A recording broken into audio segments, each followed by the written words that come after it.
Hello and welcome to trueNorth Studio. If you're a business owner, let me ask you a question. What's more important for your business, paying less tax or making more money? It's a simple question, yet my guest today believes it's one that many business owners get wrong. He says too much time is spent looking for ways to reduce tax when the real opportunity is to build a stronger, more profitable business in the first place. When I first met my guest, Darren Jasper, I was struck by his rather impressive job title, Chartered Tax Advisor, Accountant and Fractional CFO. But it wasn't the title that interested me, it was the thinking behind it. He believes accountancy isn't really about numbers at all. It's about people. It's about understanding the person behind the business, asking the right questions, and helping business owners make better decisions with confidence. Today we'll explore that philosophy, discover what really drives his passion for helping owner-managed businesses, and hear why he believes financial confidence is just as important as financial expertise. Darren, welcome to the trueNorth Studio. It's great to have you here. Now, I'm going to start with that impressive job title for those of us that maybe aren't fluent in that financial speak here. Just start by explaining what it is you do, what that title means and who you help. Okay, thank you, Anne. So if you take a large business, they will have a head of people, a head of sales, head of marketing, head of operations, and a head of finance. So a chief financial officer is the head of finance. When you're in a large business, that person will be working within the business all the time, helping the board of directors set financial strategies and identifying what works, what doesn't. And if you kind of distill that down into an owner-managed business, they might not be in a position to afford someone full-time or even need that support full-time. So the term fractional means you get a fraction of me. Could be a day, it could be a week, it could be once a month. And you get that at a fraction of the cost of having someone within your business full time. And we would look at your drivers in your business, what's making you money, what's losing you money, where your cash is being tied up. Maybe you've just got some slow paying customers. And also, if you're being tax efficient, I know lots of business owners want to minimize tax exposure. That's all they want to talk about. It is the size of the tax bill. How can I get away with paying less tax, legitimately, of course, but that does tend to be a main focus, and I know you feel quite passionately about that. If I'm watching this, though, how do I know that I maybe need somebody? What's going on in my business? It tells me I might need to contact you, and also for how much time? What fraction could I potentially be looking at of your time? Okay, so if we take it back to the question about why, what would you trigger to need someone like me in a business, there will be a lot of owners who will look at their bank balance. That might be their primary temperature check. Is the business doing well? Is the bank balance going up? Is the bank balance going down? But the bank balance is like your heart rate after doing some exercise. It is a secondary tell to what's already happened. So you've got to look into what would be making your bank balance go up. So if you're not understanding what's making you money, you can't do more of it. So what we do is we look into your business. Sorry, I don't mean to cut across you. I'm just thinking, is that your resting heart rate that you're really interested in here? Not just, let's just test you, not just when you've just exercised, but also it's a background check, really, isn't it, as to how this is all working. So typically, what types of businesses can you help? So I've got a really strong background in construction. Most of my family either build residential property or are tradesmen. And some of my most important clients to me, and by scale, and the people I help, it's around the family side of things. They're in construction. But I have other clients that work in the care industry. We've even got hair salons. What I like to work with is someone where you can have an impact. And that usually is a business which has some data to look at. So if I take the hairstylist, it's like, how busy are your stylists? If we take the construction, it's like, what is that project doing versus that project? Well, how can we compare and contrast to find what good looks like? It's like it is having that extra pair of eyes on your business, because very often, and I know many of you would agree out there, running a business can be plate spinning. And, no sooner do you get one going and you get another one going, you want to put a third one, but the first one looks like it's about to drop off. And we need to, if we're going to be successful, we need that hands-on approach. Typically, when do people actually contact you? How long has the business been going? Can you help people that are just starting? Or, is it, when you mentioned about there has to be data, how much data does somebody have to have in order for you to look at their business and potentially help them? So I wouldn't want to prevent myself from working with anyone. If I take take one of my clients, they were made redundant and that was their trigger to start their business. So they came to me to actually set the company up and put together some projections for growth. And in 18 months, that business is now doing £1.5 million a year. And there's some significant wealth that's been transferred back into the owner. And there was an intent. And it's the same with an established business. It's the intent to do something different. So I also help out where there's maybe a change of management or senior person in leadership is moving on. New accountant, new banking relationship. You want to grow, you want to exit. I work with business owners who are motivated to do something different from what they've currently got going on. Gosh, really what you're describing here is a lot more than, getting your end of year tax returns in. Yes.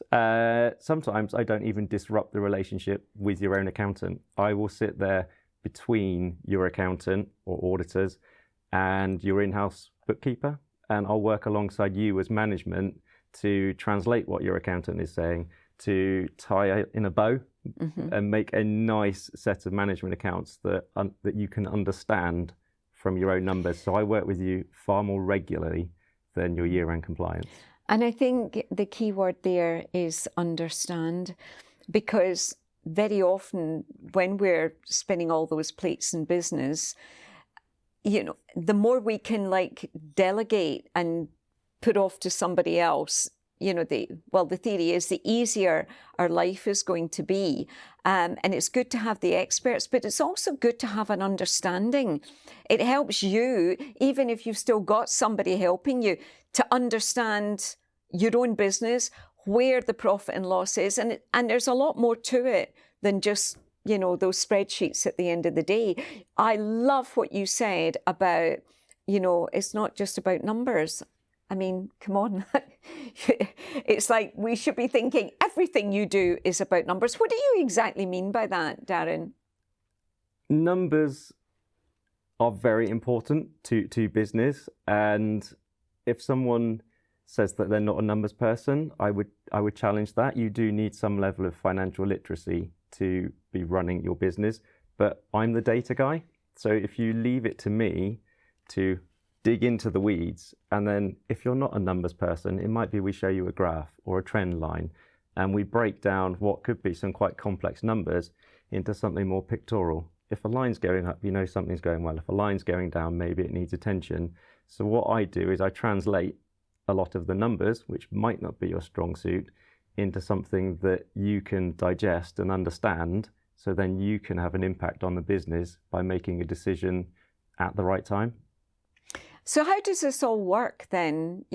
Somebody is watching today and they're thinking, gosh, he doesn't seem like an accountant. Well, that's one of the reasons I wanted you here, Darren, because, at the end of the day, we believe, and particularly here at trueNorth, that business is all about relationship. And I know that you adhere to that really strongly as well. You're sitting on the sofa there, you're dressed very casually, but I think so many of us, we park accountants, financial advisors, and we see the suits and the, almost like, sorry, forgive me for saying this, but the greyness of it all. And we just think, that's something I have to do, rather than I'm being helped here to make the right decisions. If I'm going to have these kind of conversations, I want somebody that I can chat to. And that's important to you, isn't it? Yes, one of my recent new clients, they've moved to me for that relationship piece. They've been with their old accountant for 43 years, and the business is getting to a point where the son's coming through, and the founder wants someone to now grow the business alongside his son. But the reason why this is so important to him is if you ask an accountant a question, they'll give you the answer. Whereas I'm building a relationship with this client to actually understand the motive behind things. So they were looking to get some finance. Actually, once you've sat down with the client and at their kitchen table with the family around them, it wasn't just because they wanted to refinance some property. It was all about succession. And that would be missed entirely by the old accountant. What you need to do is get in amongst that family unit and understand what they're trying to achieve. So for those guys, it is the son coming in to take over the business. It is about having some finance to pay off a mortgage. It is also about thinking about inheritance for a daughter.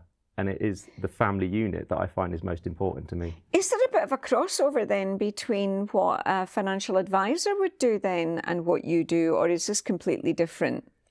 We work hand in glove. So a financial advisor is a protected profession, and so is being a chartered accountant. There are things that a financial advisor can advise on that I can't, and vice versa. You're not telling somebody which pension to have or things like that. But when somebody says, I want to, I suppose it's common sense really, if somebody says, like you're running your business and you think, yeah, at the end of the day, why have we got a business? Mm-hmm. We've got a business because we want to have a life. Yes, exactly.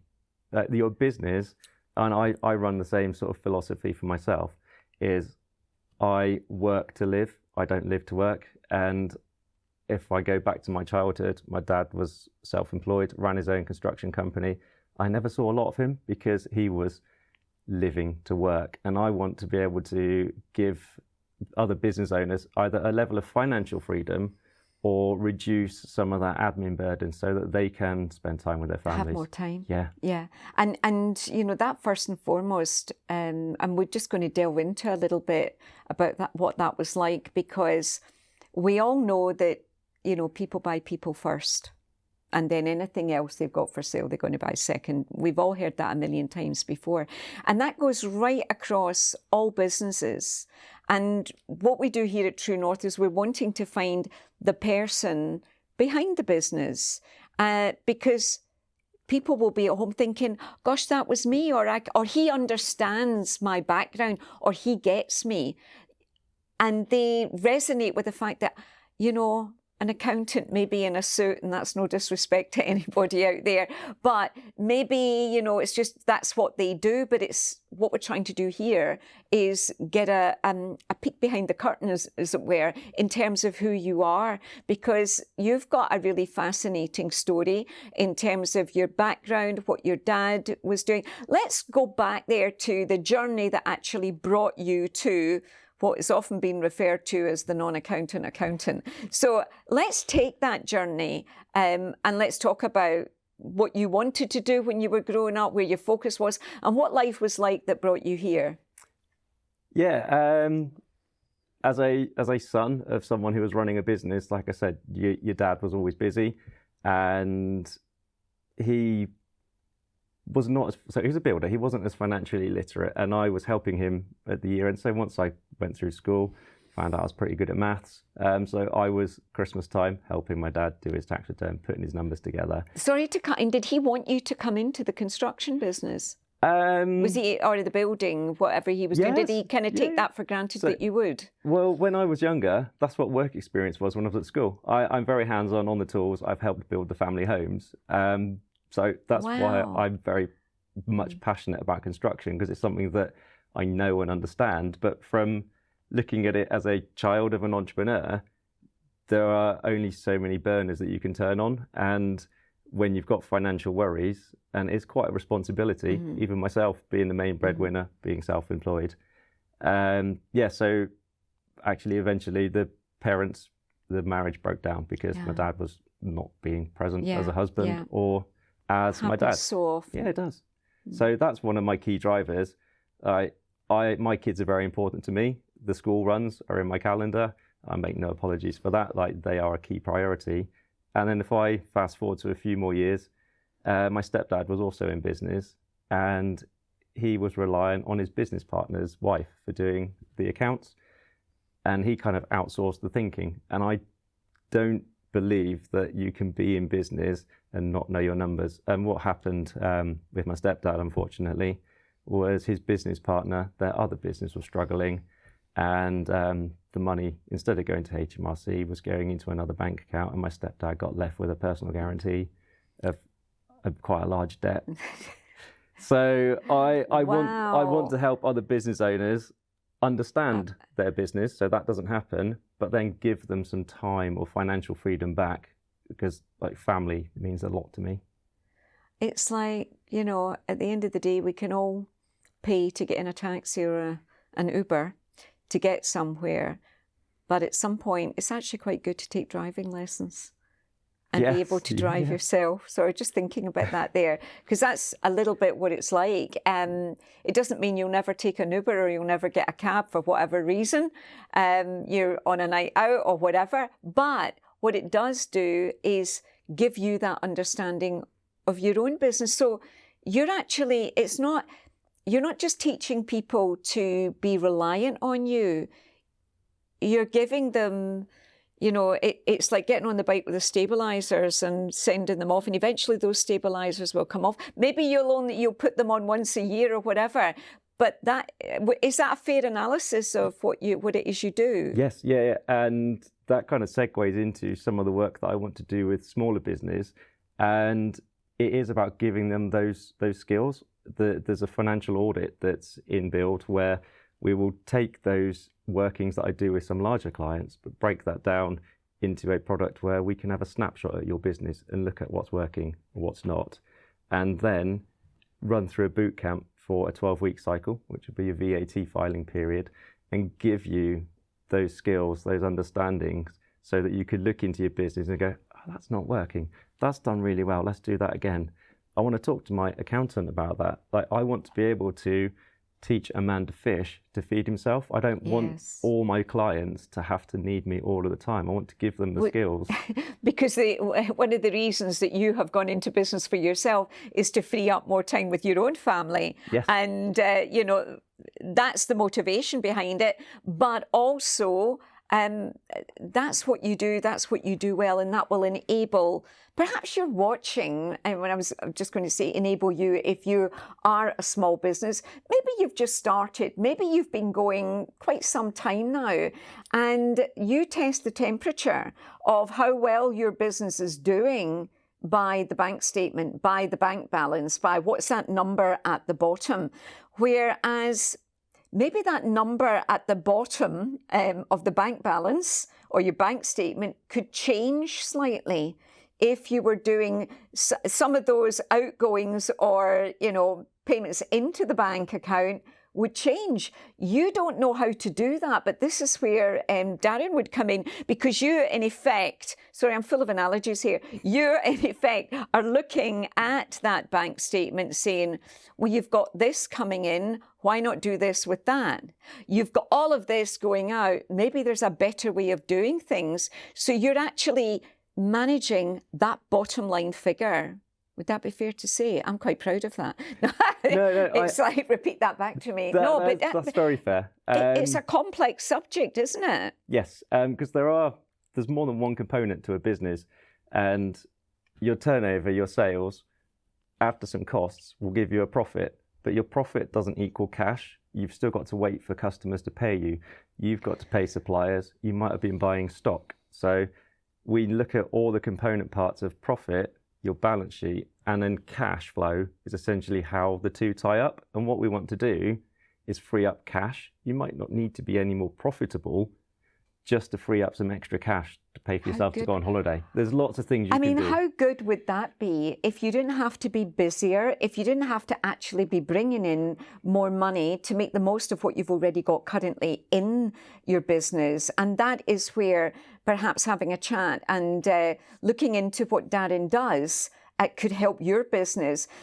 I'm sitting here thinking it's it's an amazing journey that you're going to take people on, however short or however long that journey is going to be. Let's just walk through it from somebody's watched this, or they're watching and they're thinking, I can relate to him. This guy's down to earth and, you know, does all these things. Because I think there's a danger that we pigeonhole.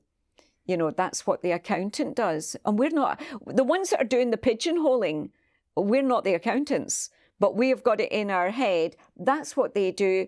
This is what a business consultant would do. And if I can't have somebody working, you know, full-time in my business, then maybe I'll get somebody that can kind of do this part-time. And it's really what you do is a bit of everything there. Yes, that comes from being dual qualified. So I'm chartered accountant, chartered tax. I've also worked as an auditor as well. So I've got a lot of experience in a business or Which helping. is why you're the go-to. Yes, I'm pretty good at what I do without blowing my own trumpet. But if someone wants to come and get on board with me, like the best thing we can do is don't come to my office. I come and sit in your business. We'll go and have a cup of coffee. I can see a bit of what's going on around me, but we need to talk person to person to understand what it is you want. We'll look at the numbers next. Like all accountants can do the majority of the same thing to a standard. What I want to know is, can we work together, and why should we work together? And then if that tick in the box, then we'll start getting under the hood and looking at numbers. But first, we need to meet on a human level. Totally. So I call you up, we have a chat, and then you decide, or we decide, that you're going to come and have a look at my business. And sorry, don't mean to put you on the spot, but I'm going to. I run a small hairdressers, for example. So you come into the hairdressers. What kind of things are you looking for? What would be, you know, what are green flags and what are red flags, as it were, in terms of me and my business? So I'm not judging you, but I would like you to be able to meet me in the conversation. So yeah. I don't want to be explaining everything to you. A business owner who can come to me, conversation is two-way. So if you're already saying, this is happening in my business, but I would like to do that, or that's happened and I don't understand why, but come to me with an objective, what you want from this relationship. Number two will always be, can you check I'm not paying too much tax? But what's the primary objective? And then if we're taking just your hair salon as an example, we're going to work out together what makes you money. The hair salon is a really good example. It's like, how busy are your stylists? And have you got them busy every day? Are there quiet days? And are there other people within that salon who you can push work to free up the higher end stylists to take on more work? But it's just looking at where the profits are. And maybe where there are a few gaps. Yes. That need a bit of attention. Yeah, quite often overheads just get smushed down into one line. But if you think about yourself personally, I turned up with a Costa this morning. It cost me £5. If you're a business, you can probably multiply that up by quite a lot more. And as a business owner, every wasted pound that's going out on something within your business that's unnecessary is actually taking away from your bottom line, which will be your personal bank account at the end of the day. Gosh, and I think so many of us, we've got like a figure in our heads, that's what we need to live. But sometimes that needs a little bit of a revisitation, doesn't it? Because the Costas example is one thing. And well, let's talk about that. If you can look where the gaps are, or you potentially can save me money and I can make more profit, is it always about reinvesting that back into the business? Do you help with that? If I say I want to go to Mauritius, would you give me the kind of advice to say, well, maybe, Anne, that's for next year? I can see, have you got that capability to look at a business and say, you know what, that'd be really good to invest in here at the moment, and let's keep Mauritius till next year? I actually did have a client ask me only last week, can I afford to go on holiday and can I do some work to my house? But if we take that a step backwards, we've needed to work together and ensure that you're providing for your tax bill. So a bit of financial responsibility You might have a lot of money saved in your bank account, but we need to know what your tax liabilities are coming up like. And then we plan your income strategy. And at the outset, we need to know what you want to live on. And we're also going to build in a bit of a buffer so you can have a fun time. And a lot of people say, I don't want to pay the biggest amount of tax. If I was going to take, and I'm going to go into some numbers just to give a good example. Please do, even though you're not the numbers guy. I'm not a numbers guy. So if we take a salary of 250,000, you would pay tax of 143,000 on that, including a bit of employer's national insurance. There's an effective rate of tax on that salary. That's worse when you give it a figure than when you give it a percentage. Yeah. So you would be losing 143,000 in tax on a £250,000 salary. If you and husband and wife, so spouses, work together in a business, we could take that same 250,000 and minimise that tax bill to 32,000. There's £111,000 saving by structuring things properly. However, to do that, you put some money in a pension. And you have to think about the individual, what they want from it. So my client might want to pay off his mortgage. Money in a pension pot doesn't pay his mortgage off. So some days you pay more tax because you want the cash. So like your person wanting to go on holiday or to buy a new car, you plan around what people's goals are. And tax is just something that we think about as part of that conversation. If you want to go on holiday, I will tell you yes or no. If I say no and you still go on holiday, I'm not going to hate you for it. You have got to live your life. And accountants are fun people too. Like, I spend my money going on holiday, and I believe that you should too. And there's a scarcity mindset that maybe we need to get out of. Can I go on holiday? It's not can I, it's how do I afford to? So if you've got a large family holiday coming up, what do you do in your business to make some more money? Not do we defer it till next year? What do we do? What do we do to make that extra so it can happen? I like that. That's a whole different mindset, isn't it?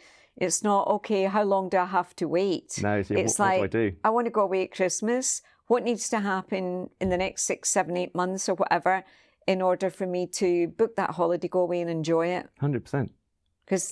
And we need to do those things, don't we? Yeah, you can make more money, but you can't make more time.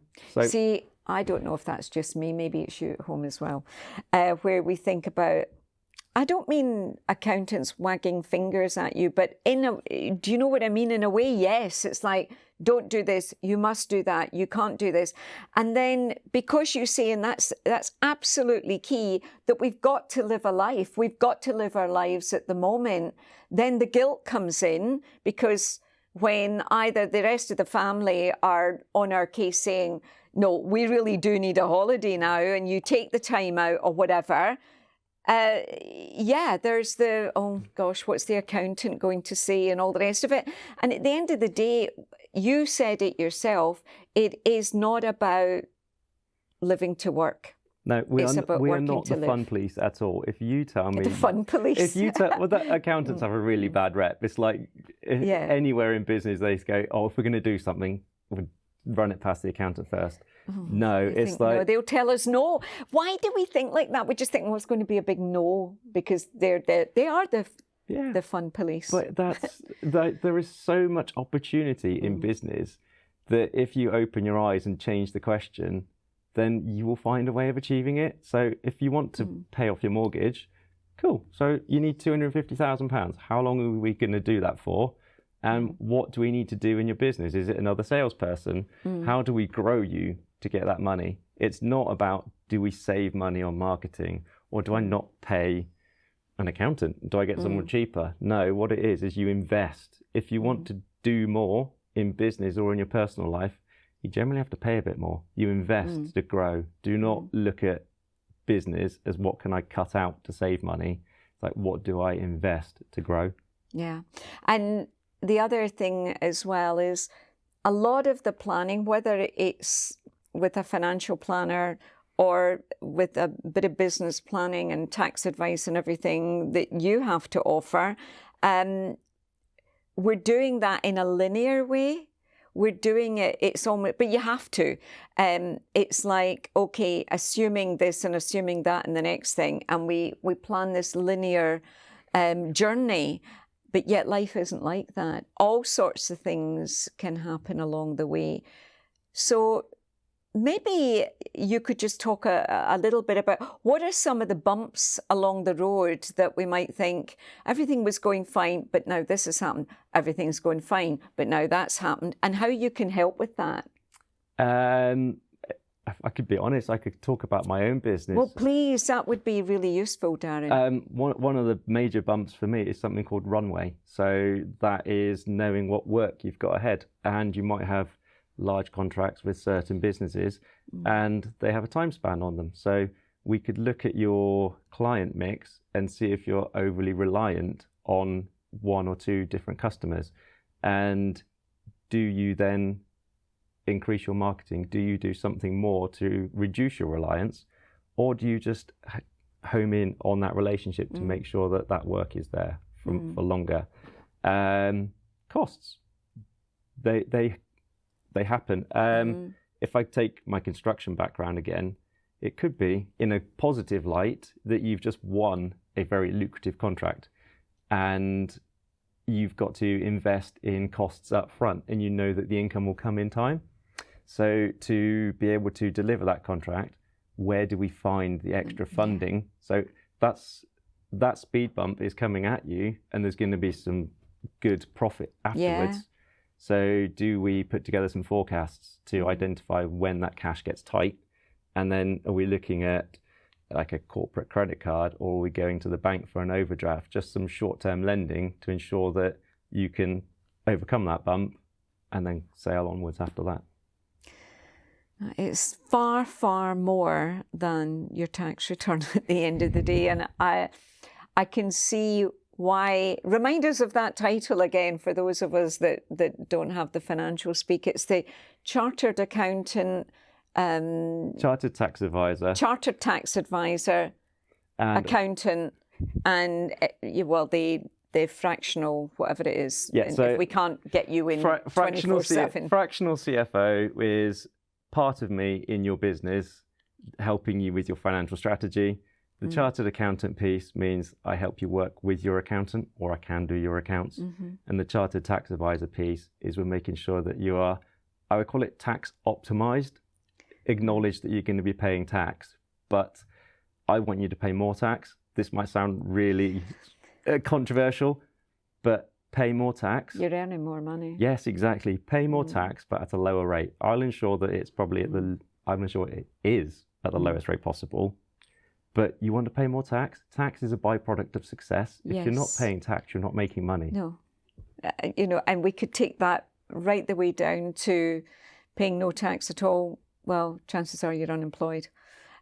Really, at the end of the day, the minute you start paying tax, whether it's as an employed person or in this particular situation we're talking about your own business, the higher your tax bill is an indication of how well your business is doing. But, and this is the big but, we want to make sure that we can keep that legitimately as low as we possibly can. And just explain some ways that just going to your regular accountant, not dissing accountants, but what would they be missing that you can then, that you've got the surplus to requirement knowledge there that you can advise? So I'm going to throw this out there. Tax avoidance is legal. Tax evasion is illegal. Tax evasion is illegal. Tax avoidance is legal. I legally help you avoid paying tax. And the difference between me and your average accountant is not necessarily our skill set, it's our timeliness. Because I work with you on a monthly basis, or even weekly, depending on what you require, we plan and we see things in real time. So it's not a meeting just before your year end and you've suddenly realized you got a large profit and you go, oh, well, if you buy some equipment, you can save tax.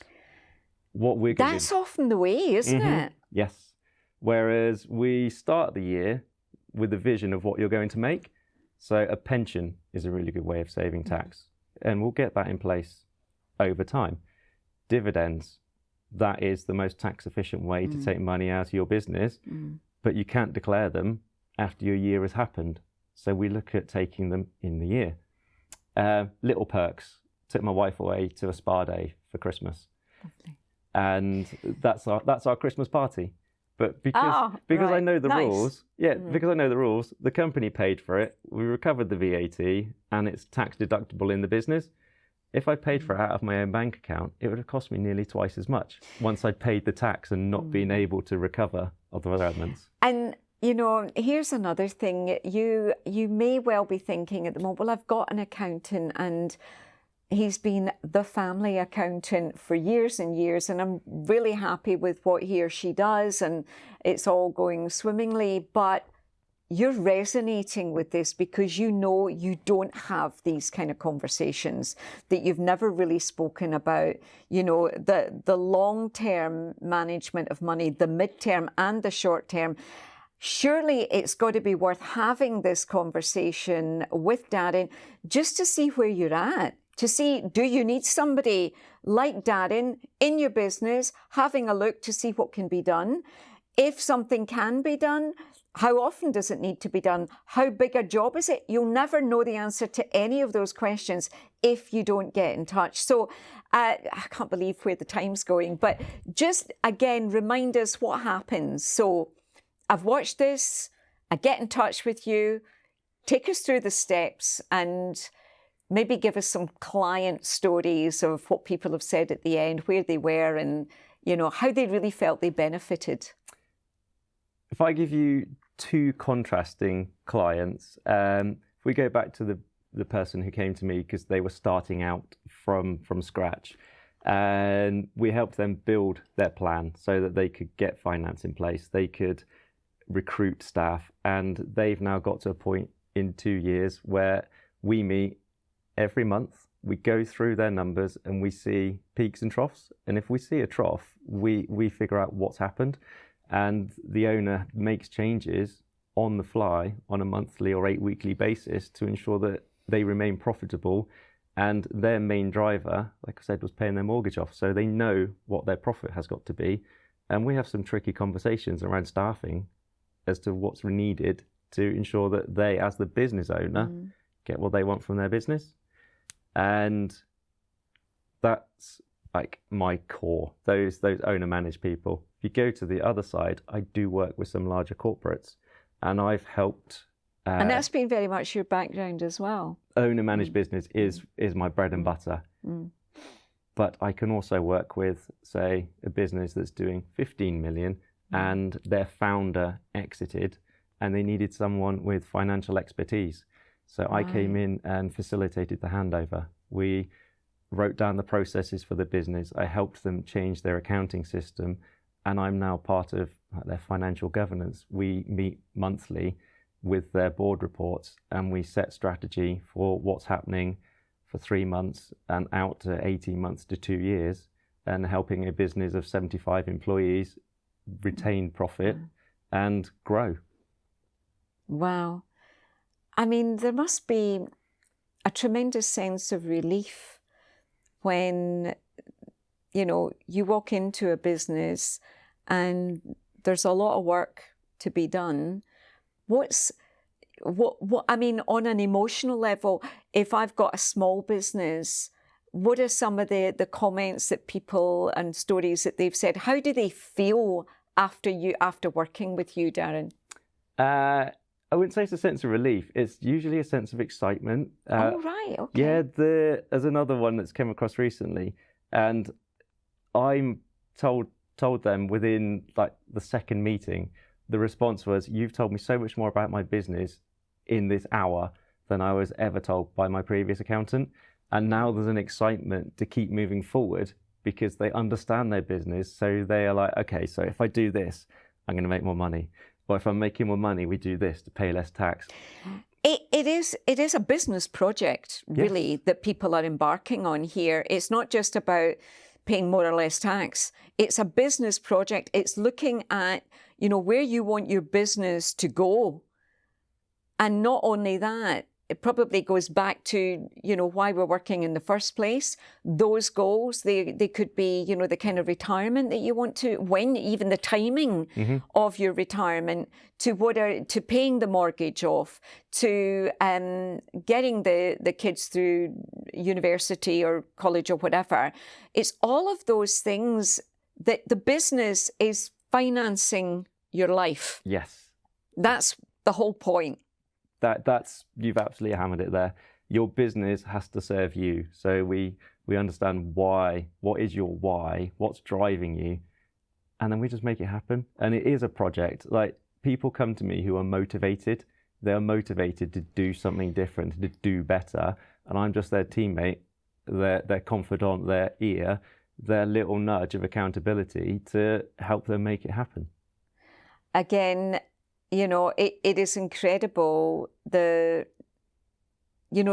prospect for change and improvement, and for your business, rather than just, because I think that's, a lot of us think, oh, we're plodding along. How are you doing? Oh, it's okay. It's just we're ticking along.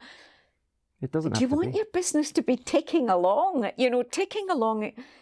What if you could be thriving along? What if, with very little change, in terms of, the amount of business you're bringing in at the moment, you could really maximize what you're doing with the funds in your business, that in turn could make your business thrive even more. Yeah, what gets measured moves. So we need to look at your business and decide what we're measuring. What are your key performance indicators?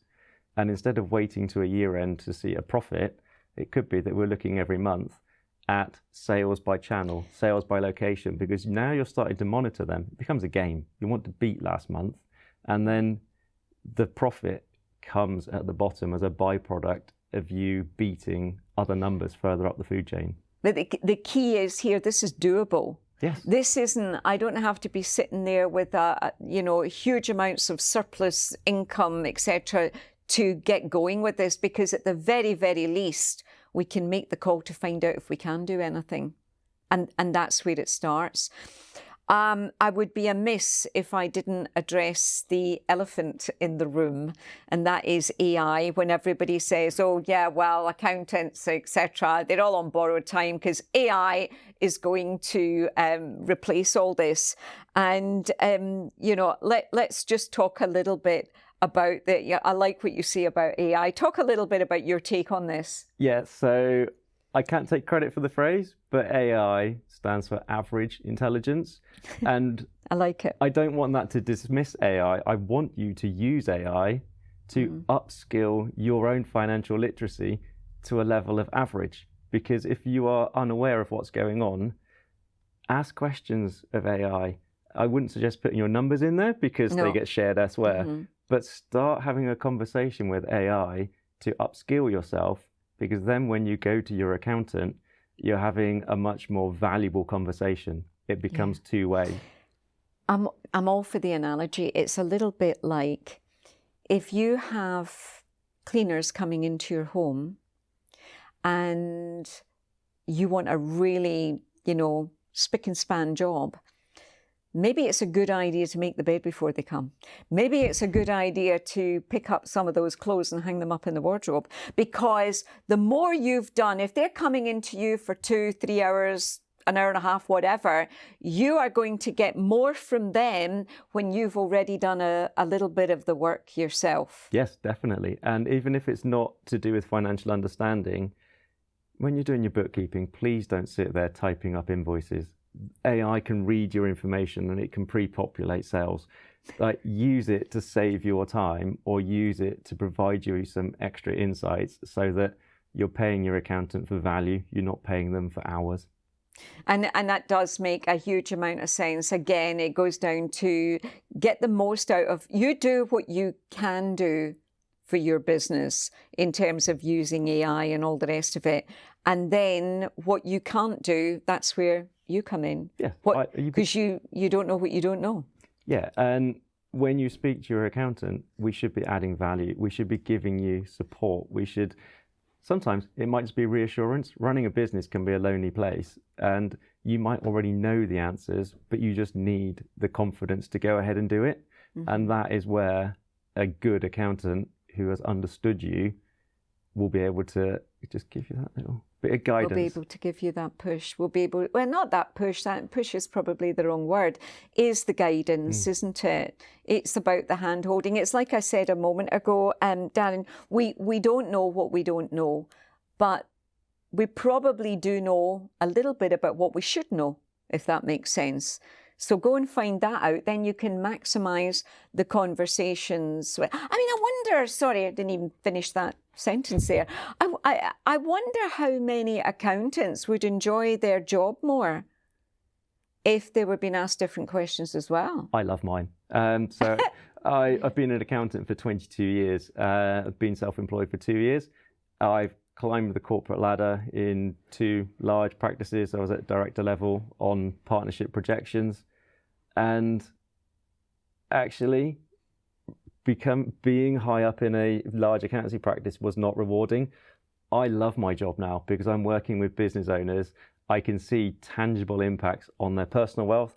I can see things changing within their business. For me, it's about being really hands-on and being a partner with that business owner, and I share in their successes. I really enjoy what I do now. I'm smiling. I'm a happy accountant. No, you are. It's coming through loud and clear. You're clearly very, very passionate about what you do, and I'm just wondering how much of that passion would you attribute to your earlier childhood growing up? Was that a catalyst, would you say, for how you view money, how you view your life, how you spend your time? Oh, we're getting deep. Oh, we are. Yeah, we're getting deep. What I do, I don't want to reduce the impact of what I do, but for lots of small business owners, it is very replicable what we can do in terms of, say, a tax efficient income strategy. Those are things that will work really well for someone and could save them a lot of tax that would have a big impact on their personal wealth. And although it's not complicated, it is very valuable. So I enjoy having that impact on people where they've now got more, or they, we said that time, money. That's the satisfaction. I mean, if you talk about job satisfaction, you know, why any of us do what we do, hopefully it's because of the satisfaction that we get from serving other people as well. Not to sound too whatever, but it's true. There is a tremendous sense of satisfaction when you know you've genuinely helped people. We're nearly out of time, but just a couple more things before we wrap up. If someone, I don't know, they went out and started making the dinner and they've come in and they're thinking, oh yes, so what is this again? Or, you know, not rewinding.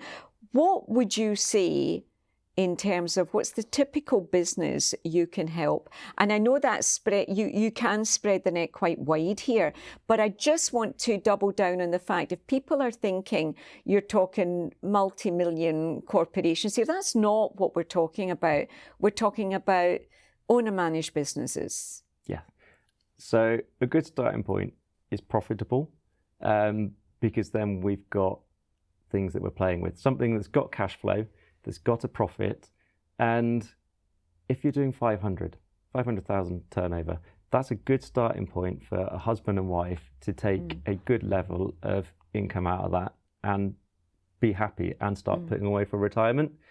And then when we start scaling that up a little bit, once you get into £1 million turnover and you've got a couple of employees and you're going a little bit bigger and you maybe got another location, whether it's a shop or something, once you start to scale, you've got so many different vehicles to build wealth. It might be you want to buy your shop. So I like to start with people and watch them grow. So I wouldn't say there's not a lower barrier. It's the motivation. I keep coming back to that. If you can tell me that you're going to get to X and Y, I'm going to help you get there. Excellent. That's absolutely brilliant. So whether you're sitting at home right now thinking, just started the business, but I can answer that question, I know exactly where I'd like to go, not quite sure how to get there, then Darren is the person that you need to be speaking to. Maybe if you're an established business owner and you're thinking, oh, you know, I've had my accountant for years, but we never really have conversations like this, Darren is the person to have the conversation with, because It does all come down to, we say this isn't about numbers, but at the end of the day, it's like Darren said from the very beginning, we are facilitating a lifestyle here. We're not working for the sake of working. If you enjoy what you do, so much the better. But we want you to be able to have a life as well. And the accountant should not be the one wagging the finger saying, no, you can't go on holiday till you've at least earned whatever. The difference with Darren is he's going to say, well, if we do this or we do that, you can go on holiday at Christmas. I love it. Darren, you've been an absolute star, and AI is not going to be replacing you certainly anytime soon. Thank you very much for coming in, and do stay with us at True North Studio. There'll be more coming up.